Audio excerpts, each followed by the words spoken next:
But I want to thank you all for coming today. We have a great presentation. Andrew Shoemaker has not only stepped up to become the ADR section chair for the BCBA for 2023 through 2024, but he also graciously agreed to present a webinar program today, the Corporate Governance for ADR Professionals. He is going to run the show at this point. He did say that he's happy to take questions in real time, preferably through the chat. So if you have any questions, feel free to use that chat function. He'll be able to get those, or I'll read them to him during the program. And then we'll also have some time at the end for question and answers. But if you do have any technical issues or questions for me about the presentation, feel free to use the chat or email me, kyle@boulder-bar.org, and reply to any BCBA email and you'll get to me. Otherwise, I'll stay on if there's any issues. But with that, I'll turn things over to Andrew Shoemaker. Great. Thanks, Kyle. Can you hear me all right? I'm assuming so. All right, great. So as Kyle said, I'll take questions in the chat box, and feel free to, ask questions at the end as well. My background, just briefly, is as a litigator doing regulatory defense work and corporate governance disputes as a trial lawyer. And I've recently begun mediating those types of cases as well. And so one of the things that struck me over the years is the lack of knowledge in the judiciary and among lawyers for something that is second nature to transactional lawyers. And I'm not a transactional lawyer, but I just tend to handle lawsuits in the field. And so I thought it would be helpful to run through this presentation with folks. People tend to think of entity selection, what type of business to select as a front end issue. It's people, as we all know, especially smaller companies or smaller entities. Somebody comes to a corporate lawyer, if they even go to a lawyer, and it's just a question of what entity do I select, what's best for me for tax purposes, and perhaps they might want to be shielded from personal liability to third parties, and then they never think of it again. Even sophisticated companies often don't, other than following the guidelines that they've been given by some corporate lawyer, and they don't think of it again until the lightning bolt hits. And sometimes even then, I've found people don't even think about it after the lightning bolt hits, and they don't realize that the choice of entity can really drive the results in a case. And we often see disagreements about some form of business relationship, whether it's family law, whether it's corporate law, whether it's business disputes, all types of fields of the law, and the type of entity drives how the internal affairs of a company are managed. It drives the duties that people owe to each other in those entities. It drives what type of information you might get, your access to information, and it also drives various things like the transferability of interests and whatnot. I mean, how many times have you had somebody walk into your office and say something to the effect of, "I've always run this company. I'm in an argument with my co-founder. He or she doesn't like the compensation I'm paying myself. I'm just going to do it myself. I'm paying myself X, and that's the way it is." Or I'm really mad at them. I'm going to change the locks. I'm going to take over this entity itself. I don't even know what I am. We've been functioning as a business together for years. We might have filed something with the Secretary of State. We might not. I don't know if we have bylaws or articles of incorporation or what. So all those types of things we probably see with greater regularity than we should. And so the purpose of this presentation is if you're a mediator or arbitrator, or I see at least one litigator on the phone, a litigator, identify the potential risks and mutual interests of the parties in the disputes, whether you're taking an evaluative approach or an interest-based approach. until you understand what issues might arise, and the parties might understand the issues that could be out there, you can't perform an evaluative function or help them find a mutual interest, or whether you follow a hybrid approach. And it's important as well so that you can recognize the limited toolbox that arbitrators, if you're an arbitrator, and courts have. And that limited toolbox, I mean, again, there are certain documents that govern the way entities work, and there are certain statutes that do, and there's really a significant amount of limitation as to what a judge or an arbitrator can order. That's an opportunity for a mediator to resolve a dispute, because while the judge or the arbitrator can only do certain things, the mediator can find other ways for people to reach agreement and work forward. And again, if the arbitrator exceeds his or her authority, it's a potential pitfall for the arbitrator. So it's useful to know, where to find things. And this presentation is all about issue spotting. It's not about providing answers. It's really to get you asking the right questions, thinking about the right issues, and knowing where you might find the answers, because it's a complicated field, far more complicated than the 50 minutes or hour that we have. It's also important to recognize, and you'll see some of this during this presentation, that the challenges in Colorado in particular with there's limited legal precedent out there. We have a well-developed body of corporate law and partnership law, very little on LLC law in Colorado, and nothing compared to Delaware, where there is a chancery court with experts in the field who have trained. They've practiced in the field for probably decades before becoming a chancery court judge, and whereas most of your Colorado judges dealing with an issue like that is probably a former prosecutor or public defender or some other type of litigator that decided that they wanted to serve the public and be a judge. So that being said, I'll move on to the next. Oops, and I didn't even move the first slide here. Let me just do that. A little technical difficulty here. Let's see if I can get that going. There we go. So that was the first slide I just went through. My apologies for not pulling that up. I'll get this going here in a sec. So let's talk about the most common types of business entities. We have sole proprietorships, we have partnerships, corporations, and limited liability companies. There are other forms. There's limited partnerships, limited liability partnerships, and so forth. But these are the most common today. The limited liability company has really taken off as the entity of choice for most people. It has the greatest flexibility, and I don't have recent stats, but in 2017.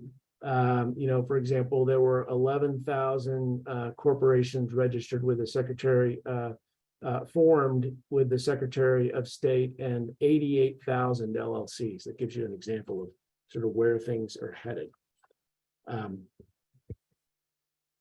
So a sole proprietorship, the key function or the key distinguishing factor of a sole proprietorship is it's owned and managed by one person. It's an extension of that person. If it's Jane Doe's flower shop, it's Jane Doe. She owns the property. She owns the bank account. There is no separate entity. You might use a trade name. You might call it Friendly Flowers. It doesn't change the character. It's still Jane Doe, the person who is operating this as a sole proprietorship. As a result, there's no legal formalities. No filings with the Secretary of State required. You might want to file something to protect your trade name, but other than that, nothing to create the entity.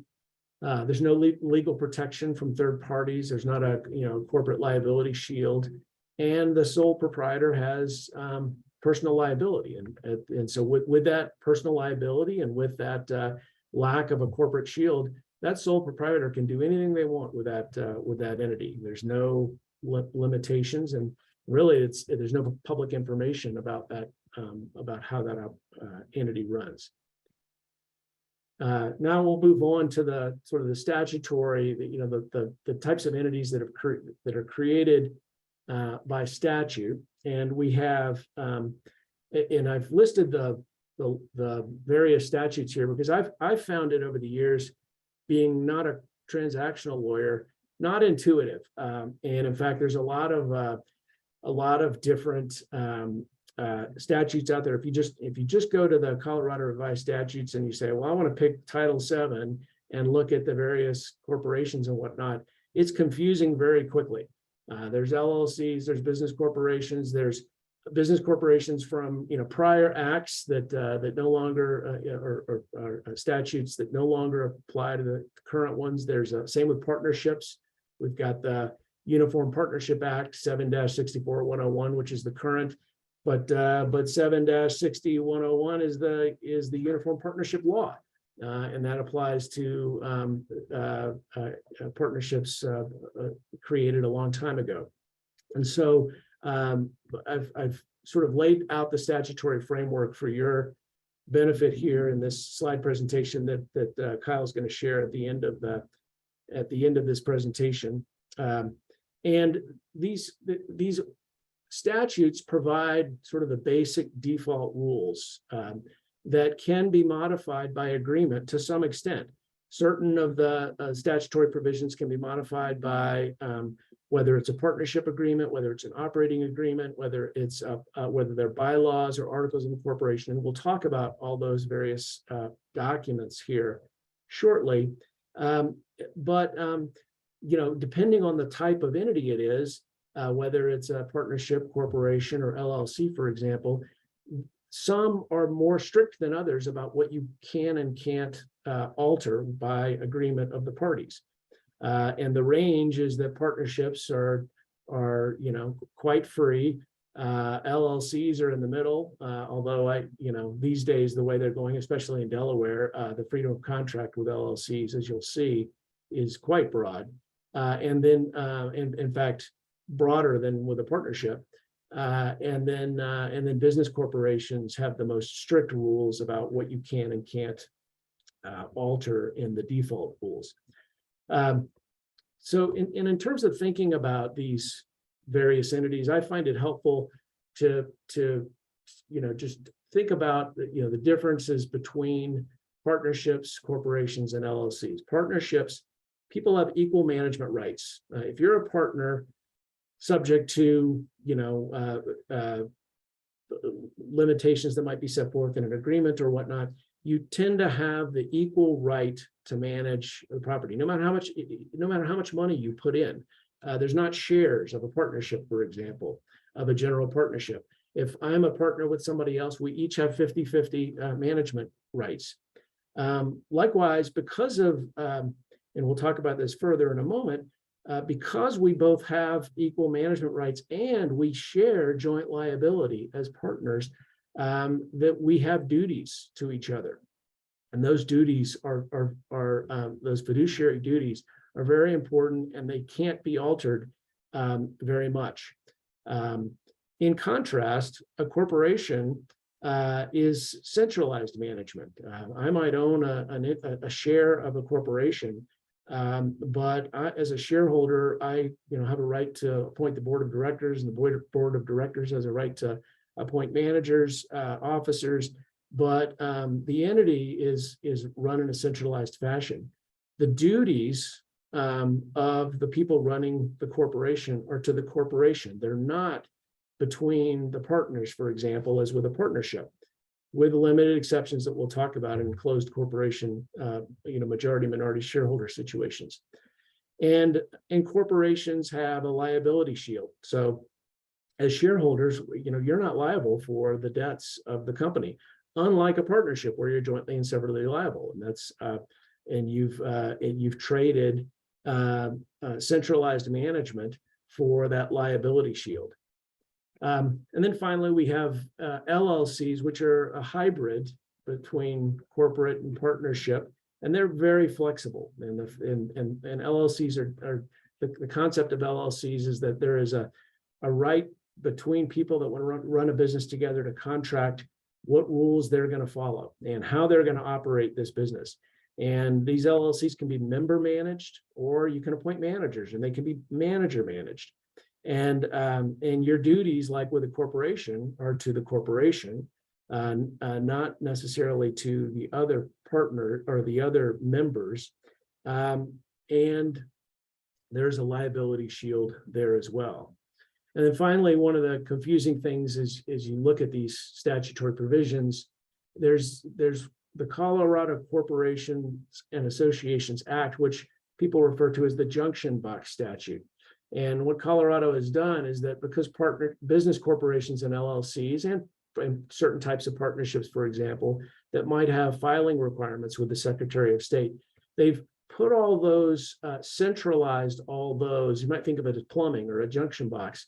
They've centralized all that in the Colorado Corporations and Associations Act. So that's where the procedure for making filings with the Secretary of State is, and the annual reports that you might submit. That's where those rules are located.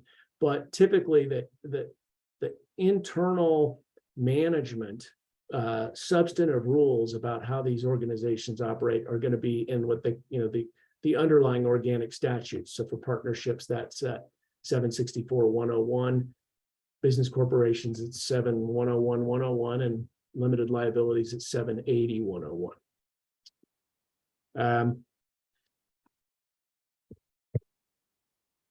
So let's start with general partnerships. Unlike the sole proprietorship, a partnership is an entity distinct from its partners. And so the partnership, can own its own property. It has its own bank accounts. It is separate from the partners themselves. And it requires 2 or more people. And there are no legal formalities required for a partnership.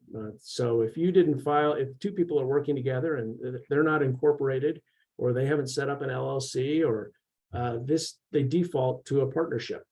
And as I mentioned before, the partners share liability, joint and several liability for the debts of the partnership. But in exchange, they also get an equal right to run and manage the partnership. I'm just going to briefly, last time I'll mention probably LPs, mention limited partnerships and contrast them. A limited partnership will have a general partner with limited partners in it. And the general partnership law will still apply under most circumstances. But the key difference between limited partners and general partners are that limited partners are not directly involved in managing the affairs of the partnership. The general partner does that for the partnership, and therefore those limited partners also are not personally liable to third parties for the obligations of the partnership. You start to sense a theme here. If you're involved in management, then you've got some responsibilities here, whether that's to the world, or whether that's to the entity itself, or whether it's to your partners.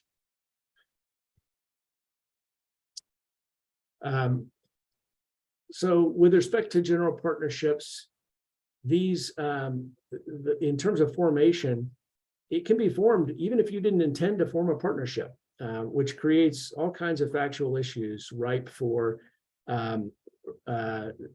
discussing with parties in a mediation, or as an arbitrator deciding issues that are, ripe for factual decision making and ripe for risk. As we all know, the second you get out of written documents to verbal communications and actions, especially here, if there's no intention to form a partnership, presumably there's not a partnership agreement, and things get messy really fast, and risk grows dramatically. In terms of how partnerships are managed,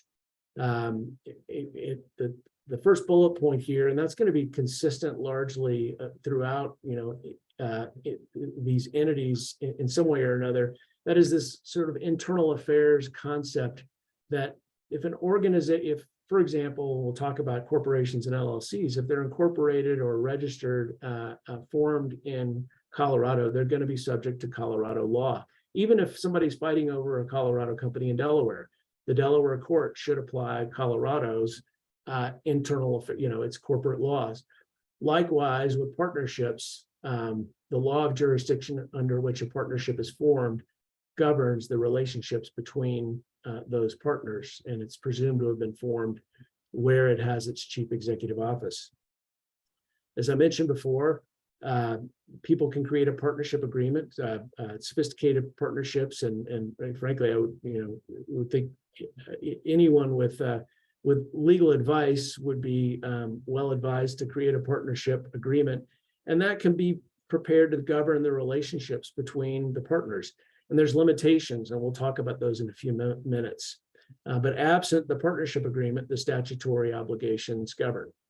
But that partnership agreement can be, by statute in Colorado, it can be in writing, it can be oral, or it can be implied. So you may not have people may not have a partnership agreement, but they may refer to an oral conversation, or they may refer to a pattern and practice or a custom. Well, this is the way we've always done it. Well, does that become an agreement or not? Again, these are issues that create an incredible amount of risk for the parties in terms of how something might be decided by a fact finder at the end of the day, and it's ripe for a mediator to point out areas where you're rolling the dice when you go to court.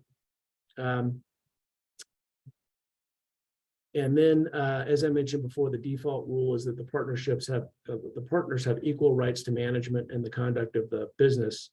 And as you can imagine, if you've got an even number of partners, that creates a tremendous deadlock potential as well, which can be problematic.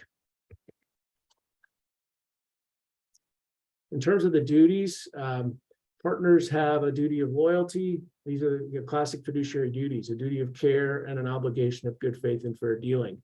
And while there is plenty of common law talking about these duties, the statute is pretty specific as well about the fact is if you're partners with someone, you've got to account for the property or profit or benefit you derived in the conduct of the partnership business or in your use of the partnership property, including partnership opportunities. And so that duty of loyalty is incredibly important. Justice Cardozo, said back in the 20s that partners owe each other the duty of finest loyalty. And that's because, again, it's because if you're jointly and severally liable with your partner and you both have the right to manage the business, then it doesn't work unless you have this really high level of obligation to each other to be truthful, to be transparent, to be loyal. And that duty continues even when you get adverse, even when the partners are at odds. The fact of the matter is they still have to, in the conduct of the business, follow the duty of loyalty and the duty of care and the obligation of good faith and fair dealing. And interestingly, while you might have a partnership agreement, you cannot reduce or eliminate these duties, the duty of loyalty or care or the obligation of good faith and fair dealing. The only thing you can do is describe acts and conducts that do not violate these duties. So when you set up the partnership, you might think, well, Jane is going to do X. I know she's got that's a conflict with the entity, with the partnership, but we all know that she's going to be doing that, and so we're going to write that into the partnership agreement. If you're that kind of specificity would work, but in general, you can't just waive the duty of loyalty or the duty of care in connection with these partnerships, because it only works if the partners can trust each other. Books and records. This is an important aspect of all the entities. Obviously, as you can imagine, with the level of obligation that the partners have to each other, the partners have to provide their other partners access to books and records, and at least for the period during which they were partners. And the statute specifically says you can't unreasonably restrict the rights, the access to books and records in the partnership agreement. This is really important for people often don't take advantage of this. If you're thinking about pre-litigation mediation, people will come to you with a dispute or at least a budding dispute. There's a lack of trust. There's a concern that they don't know what's going on, or they suspect something's going on. But can the parties try to get books and records and do that and then come back to the mediator? And that's something that mediators should think about doing. If the parties are lacking information, rather than have them file a lawsuit and engage in discovery, perhaps it would be appropriate to engage in a books and records communication. It's more formal in the corporate and LLC context, and we'll talk about that in a minute. But to try to get those books and records and communicate so that they can have complete information to perhaps resolve their dispute. With respect to litigation issues, and I'm going to be focusing on sort of the context, and we'll talk about it more in the corporate context of derivative versus direct actions. But partners can sue each other for breach of the partnership agreement, for violations of the duties of partnership, and to enforce the rights of a partner. And that's different than the corporate than in the corporate world. And it can, if you have to sue the partnership because the partnership owns the property, well, that so be it. But otherwise, it's often cleaner when the parties are in dispute for them to just go directly at each other. In terms of transfers of interests, I'll be brief here, but when someone a partnership is a personal right, and so if someone transfers their rights in a partnership, that the transferee doesn't have the right to participate in the management. Or even to require access to information in books and records, and so that's an important consideration. Partners can leave at any time; they can disassociate. And there's I've set here the provisions one can look to for the purchases of those disassociated interests, and then there's also a procedure where the court can dissolve a partnership if the parties can't agree to do so, and that's necessary. Because the partnership can't function. A good example of when a partnership can't function is when they're deadlocked. That's sort of the classic situation, and they can't agree to anything. Now let's talk about business corporations. As I mentioned, business corporations are distinguished by centralized management, and like a partnership, it's a legal entity separate from its owners. But unlike partnerships, the owners are shareholders or stockholders, and they don't have the same rights as partners. Shareholders are not liable for the acts or the debts of the corporation. They're insulated from personal liability unless the veil is pierced, and we'll talk about that in a few minutes. And the corporate representatives, like the officers of the company, and directors are agents, and personal liability. Their personal liability is governed by agency law, and so they're whether they might be individually liable as opposed to whether their actions are making the corporation liable. And then, as I mentioned, with the way centralized management works, shareholders elect board members, and board members are the ones that select management. Management reports to the board, and the board reports to the shareholders. And centralized management is important. Some people don't understand that. They think as a shareholder they've got all these rights to micromanage what happens in a company, and that's not the case typically. How do you form a corporation? You have to deliver the articles of incorporation to the Secretary of State for filing. And so if it hasn't been filed with the Secretary of State, it's not a corporation. It's probably if nothing's been filed, it's a partnership. And there are requirements about what the articles must state, and the types of things that can be in the articles of incorporation. Recall with the partnership, we had that there's really two sets of documents to look at: the organic statutes for the partnership, the underlying default rules, and the operating agreement, or I'm sorry, the partnership agreement. For corporations, you look to the articles of incorporation, which is the public document that's filed with the state, the Secretary of State, and the world gets to see what are your the types of things that are in the articles, the classes of shares, the number of shares, the name and mailing address of incorporators, and typically there's additional information in the articles that we'll talk about. There's also a document called the bylaws, and that's not publicly filed. That's an internal document, and it can also contain any provision for managing the business affairs of the company that is not inconsistent with the law or with the articles of incorporation. That public document, the articles of incorporation, always controls over the bylaws. And then finally, you can have shareholder agreements between various shareholders regarding potentially voting issues and other issues. So as you're thinking about we've got a corporation here involved in this dispute, what are the rules that the parties, I should ask the parties if they've looked at, or if I'm an arbitrator, what rules should I be looking at? And that's the statute. Always look at the articles of incorporation, always look at the bylaws, and then find out if there are any shareholder agreements as well. And oftentimes people don't ask for all of the above, and they find out on the eve of trial, or sometimes even during trial, that one of these things existed.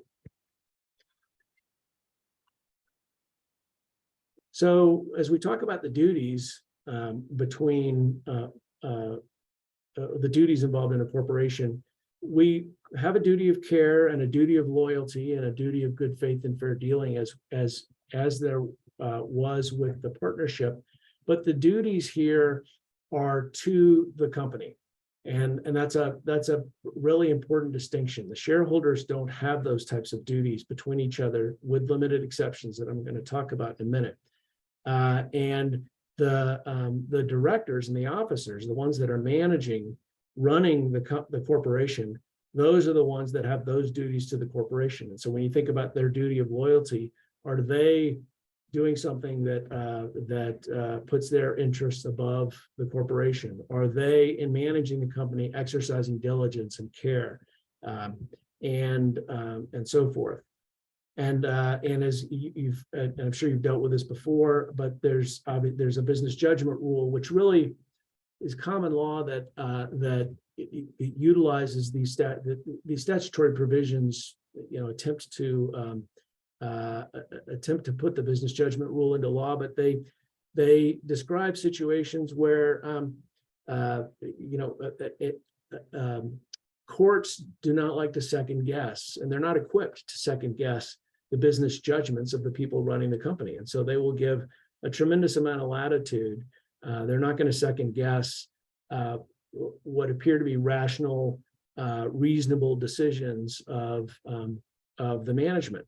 However, the business judgment rule doesn't apply when the duty of loyalty has been triggered, because, for example, if the CEO of the company wants to set his or her salary, he or she has an interest. If it's a closely held company, maybe everybody has an interest and a personal interest in what that is, because the more the CEO pays him or herself, the less money there is to distribute, depending on the size of the company. And so under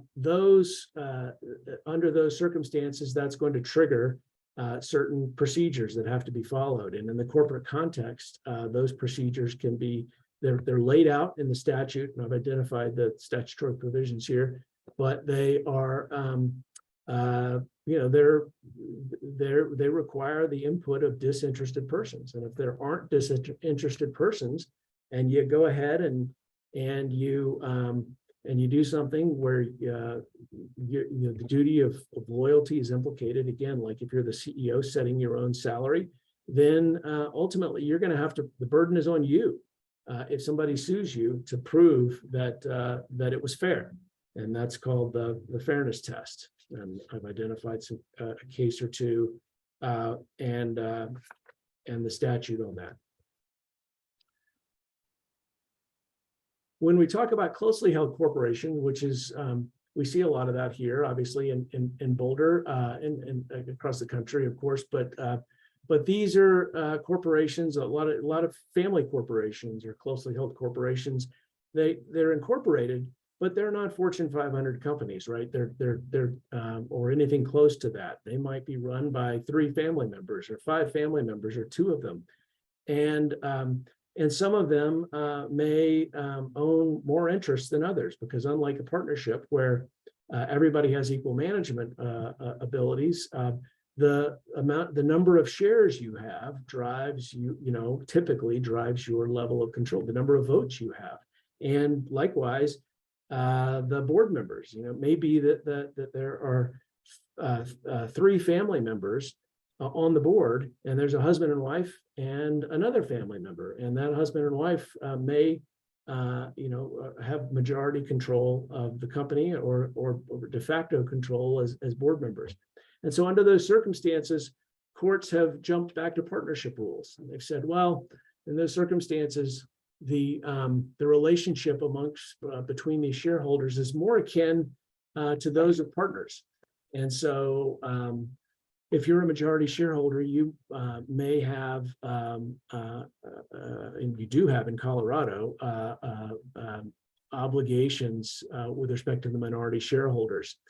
And people oftentimes don't realize that, and that's an important question to ask in the mediation context, and obviously to think about as an arbitrator as well. And if you, of course, for example, I use the CEO example. If the CEO is overpaying himself, he's the majority shareholder, and he's doing it in a way that is derived to siphon all the money out of the company, or maybe he is paying himself distributions only to himself, and it's harming. The other folks aren't getting those distributions. Then it might be a situation where you have shareholder oppression, and the minority shareholder can sue for that. And I've noted here at the bottom, there's some standing issues that remain unresolved.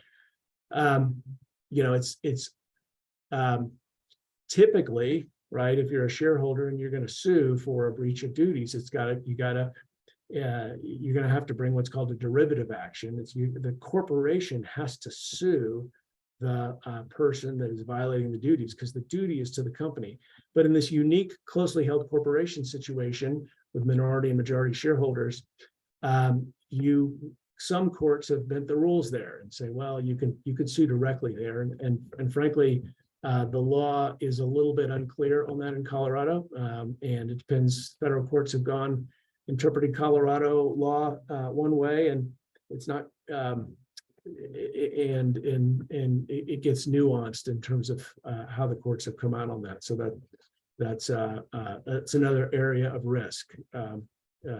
As you're thinking about litigation between the parties. Books and records, just as with partnership, the company has to keep or has to share its books and records with shareholders. The statute is specific about the types of things that must be, the types of books and records that must be kept. And it also provides shareholders with a right to inspect certain types of books and records, just for a certain time period, just an absolute right with certain notice. And then depending on what is the purpose of the request, there's some additional documents that might be that the shareholder might be able to review. And with in the corporate context, if somebody's having trouble getting these documents, you don't have to, it's not a long drawn out lawsuit. It's called a summary proceeding. And so with costs, because it should be pretty straightforward. If someone wants to see the books and records of a company, the company refuses to provide them, you can file a summary action. It shouldn't involve discovery, summary proceeding. It shouldn't involve discovery, and it should be decided quickly by the court. And so that's an interim step that could be taken in a pre-litigation context. While that is litigation, it's not the type of litigation that where you're suing over the substantive law violations. And in fact, you can do books and records requests, and the courts have encouraged people to do them when you don't know whether you have a claim. For example, in Delaware, the classic case is about Michael Eisner's salary years ago, and the process by which that was set, and the payment that he had to that was severance payment that was made at the end of the day. Or I'm sorry, Ovitz. Ovitz was the executive at Disney.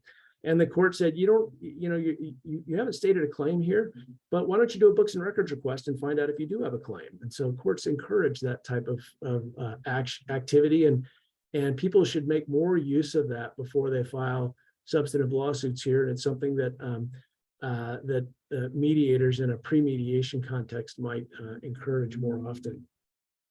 And by the way, so remember, the internal affairs doctrine is such that if, for example, a Delaware incorporated company in Colorado, Delaware rules would apply to the internal governance, but Colorado has said that we're going to apply our books and records rule to get that summary set of the summary proceeding with documents. We're going to apply that to foreign companies, so that that's an option even for entities that are not incorporated in the state of Colorado. I mentioned this before, but I've got a slide on it here. What is the difference between a direct and a derivative action? Again, if the obligation of the officer or the director in a corporation is to the company, and that's what it typically is. The obligations are not directly to the shareholders. If I'm a director and I'm making a decision, I'm doing it in the best interest of the company, not a particular shareholder. And so under the circumstances, the lawsuit needs to be by the company against the individual. And people oftentimes mess this up. And so we say, well, how can I, as a shareholder, get the company to sue a director? And there's special rules for that. You have to make a demand, and if the directors refuse to pick up the lawsuit and take it on its own, and they're self-interested because maybe the concern is about their conduct, then you have a right to bring a derivative action. And oftentimes that standard is really easy to meet in the closely held corporation situation, because typically, especially if the directors are owners, they're probably going to be interested in some way or another. But that's a lot of cases have been thrown out on the grounds that a stockholder can't bring a direct action. He or she has to bring a derivative action. So that's something to be, stay aware of in these pre-litigation mediations. With respect to indemnification, obviously, if a director or officer is sued for their actions as a director or officer, that may trigger the right for them to be reimbursed by the company. And there's a whole set of rules on that. I've identified the statutes here, but always review the articles of incorporation and the bylaws, because that's where this information typically is. The statutes provide sort of this base level of indemnification and advancement. And let me distinguish between the two here. Indemnification is when, for example, if I'm a director and I get sued for a decision I made, and I have liability because damages liability. Well, then I might seek indemnification for that from the company to pay my damages liability. But what about my defense costs? I want to get advanced those defense costs while the lawsuit is pending, and so I don't want to wait till the end and find out what I owe, or if I lose or not. I want to be covered from the get-go. If I get a law firm in here, I can get I might be able to get this thrown out, and that's oftentimes, especially in the in these corporate fights, these advancement issues can really drive whether a case goes forward. If somebody's not getting defended, that might getting their defense costs paid, that can really change things. And that's oftentimes a discussion in a mediation context, especially pre-lawsuit mediation. And sometimes that's a fight during the mediation after the lawsuit's been filed. The person's furious that they've been sued by a shareholder in a derivative action, and they're not getting their costs, their expenses paid. Maybe that's because the shareholder has some control and is not allowing that expense to be paid. Who knows? But there's all kinds of issues that arise there. And I've identified the statutory provisions, which are the base rules. But remember, the articles and the bylaws almost always have indemnification and advancement provisions in them in some form or another.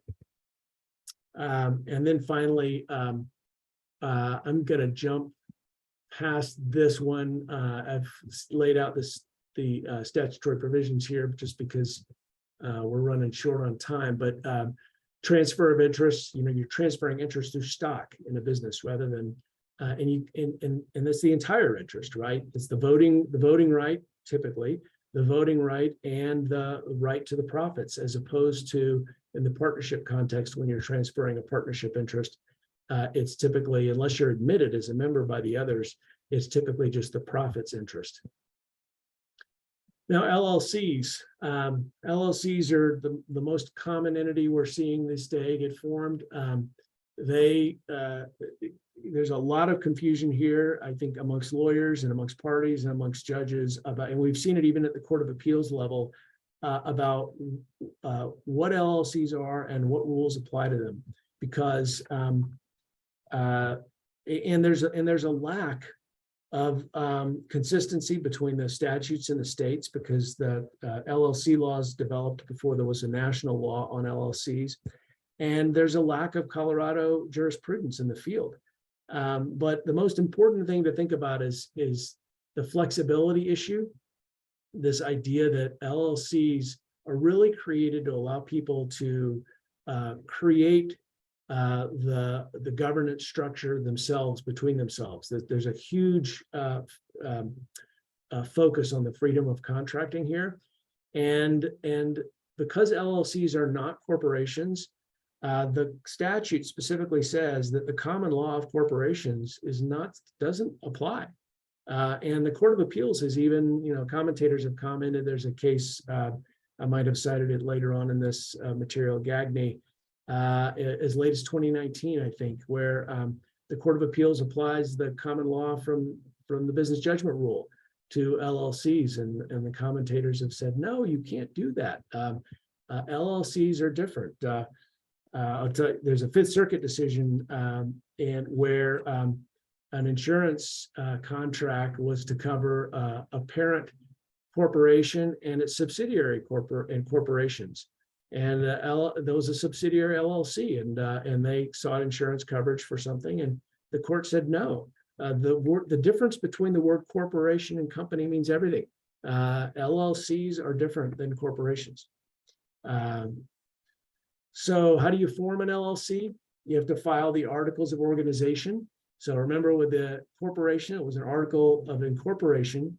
In Delaware, it's a certificate of incorporation. In some states, it's a charter. But in Colorado, it's an article of incorporation. For LLCs, it's an article of organization with the Colorado Secretary of State. And as I mentioned, as I've got here, this identifies the various things that the articles must include. And the management of the internal affairs of an LLC is really comes down to the operating agreement. I mean, there is, if you go to Delaware, for example, the operating agreement can pretty much, other than the duty of good faith and fair dealing, the obligation of good faith and fair dealing, you can effectively gut all fiduciary duties, or most, in Delaware. Colorado remains to be seen how much effect will be given to these agreements, but as the statute says, it's the intent on the bottom there, the last bullet point. It's the intent to give maximum effect to the principle of freedom of contract and to the enforceability of the operating agreement. People don't realize this, I think, and people oftentimes don't read, they don't read articles of incorporation. Okay, that's one thing. But if somebody enters into an LLC and hasn't read the operating agreement, they might be in for a rude awakening. And this is especially, well, I'll just leave it at that. I've seen a lot of situations where people have signed away a lot of their rights, and they may not realize that, and that's something important to draw out in a mediation or as an arbitrator. And that gets me to the duties slide here. These duties, again, while there's a base level of fiduciary duties that they mirror the typical duty of care and the duty of loyalty, you can eliminate those other than this implied covenant of the covenant of good faith and fair dealing. And I cite a Delaware case here because in 2018, the Delaware Chancery Court issued a pretty harsh decision that said, you know what, we're rarely going to use that. Don't use that to try to bootstrap any of the duty of loyalty or duty of care or anything like that. If people contracted those rights away, they've contracted them away. And in that situation, in that Miller v. HCP case, one class of members got if the company was sold, that class of members got a large portion of the first $30 million of the sale price. After that first $30 million, they got nothing. And the other members, other classes of members, then in the waterfall started getting their returns. Well, that class that gets the first 30 million was in charge, and they sold the company for $31 million, and they had no incentive to try to drive the price up any further, to do a public auction or whatnot. And the other shareholders said, hey, the members said the company could have been sold for more. They had an obligation to do this. They didn't follow their, the duty of care and the duty and so forth, the duty of loyalty. And the court said, tough, you contracted those rights away. We'll see if Colorado goes that far, but books and records requests, again, you have a right to books and records. I've set those forth here and the statutory provisions. And you can't fully contract away your right to books and records. It says here an operating agreement may not unreasonably restrict the rights of members and managers. So what that means, we don't know yet. As I've already alluded to, it's a bit of the Wild West when it comes to LLCs, and we'll just see how the courts decide these issues. But the short takeaway from this is if you're mediating a dispute involving an LLC, there's not going to be a lot of law, and you're not going to be able to draw off the corporate parties aren't going to be able to draw off the corporate law. They may try, but there's risk, and that's something that the parties need to realize. If they go to court, anything can happen. And likewise, as an arbitrator, you don't have a good roadmap on how to resolve these disputes. And then jumping to transfer of assets, it's going to be similar to the partnership. You can transfer the interest, but you've got to be admitted as a member to participate in management. And then there are voluntary and judicial dissolution provisions as well. And finally, I'd be remiss if I didn't cover these issues without talking about the veil piercing. If there is a liability shield, like with a company or an LLC, there's law out there, and this is the one area where courts have said, and the statute says, LLC law or LLC rules will borrow from the corporate law, common law, context, and so the rules of veil piercing apply equally with corporations and LLCs, except that, as you may know, when you're deciding whether something's an alter ego, following corporate formalities is one of the many factors that you look at. And because LLCs are more informal the statute specifically says that one factor is not important in the LLC analysis for piercing the veil.